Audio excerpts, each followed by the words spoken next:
So similar ideas between the inverse sine and the inverse cosine, so we're going to start at the same place. On the left, you see the graph of the cosine function. We need to restrict the domain so that it's 1 to 1 on its domain, and it looks like the magic interval is 0 to pi. And you notice that on that interval, we start high, we end low, and we capture every y value in between only once, which means it's going to be 1 to 1. Great.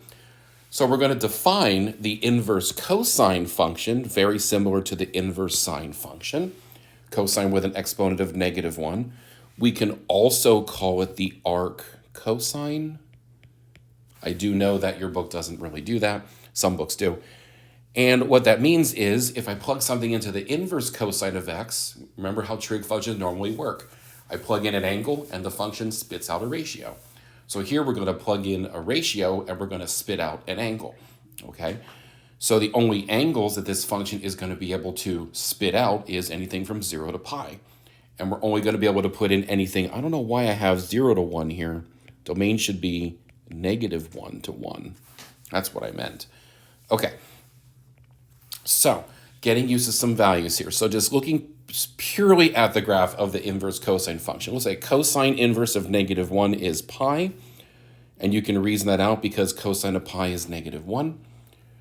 We know the cosine inverse of 1/2. Well, cosine of what is a half, and you might remember that that angle is pi over 3.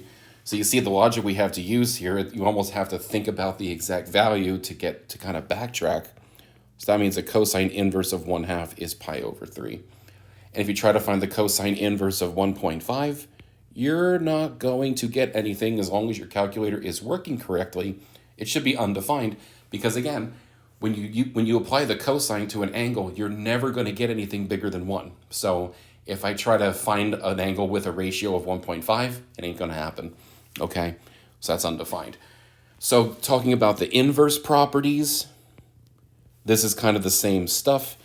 If you apply a cosine inverse to a cosine, or if you apply a cosine to a cosine inverse, you do get the original input under certain conditions.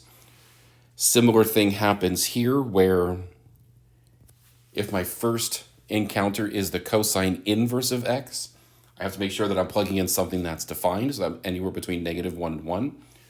And I'm only going to get x as my answer if I take the cosine of an angle first. I'm only going to get the same thing I started with if my angle was between 0 and pi. So this one's a little bit easier to tell. Okay, so just some examples. If I find the cosine of the inverse cosine of 0.8, that's just going to give me 0.8. Okay, if I want to find the cosine of the cosine inverse of 2.3, this is out of range. So that means I'm going to be undefined. Cosine inverse of cosine of pi over 4 looks something like this one. My angle is between 0 and pi, so I should get exactly what I plugged in, pi over 4. Cosine inverse of cosine of 4 pi. Well, that one's not going to work because x has to be on the interval 0 to pi, but there is an answer. Cosine of 4 pi, we know, is 1, and cosine inverse of 1 on the interval 0 to pi is 0. And that's because cosine of what gives you 1, that something is 0.